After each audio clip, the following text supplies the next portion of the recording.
നവകേരളം കെട്ടിപ്പടുക്കുവാനും തിരിച്ചു വരുന്ന പ്രവാസികളെയും തൊഴിൽ രഹിതരായ പുതിയ തലമുറയും എംപവർ ചെയ്യാനും നമ്മുടെ ഗവൺമെൻറ്റിന് എന്തെങ്കിലും ചെയ്യാൻ കഴിയുമെന്ന് നിങ്ങൾക്ക് തോന്നുന്നുണ്ടോ?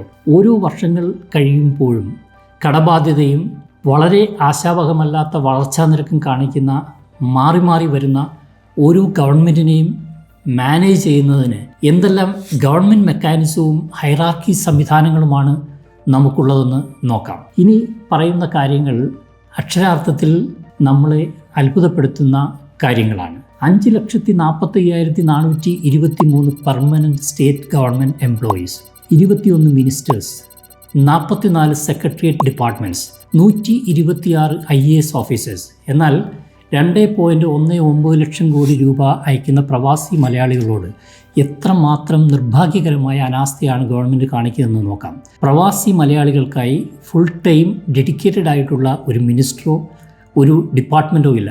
നമുക്ക് പേരിന് വേണ്ടി ഒരു നോർക്ക സർവീസ് ഉണ്ടെന്നുള്ള കാര്യം വിസ്മരിക്കുന്നുമില്ല.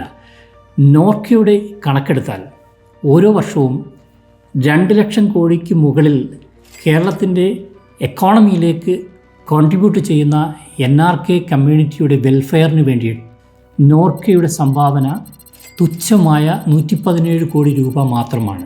അതിൻ്റെയും 80% മാത്രമേ യൂട്ടിലൈസ് ചെയ്യുന്നുള്ളൂ എന്നുള്ളതാണ്.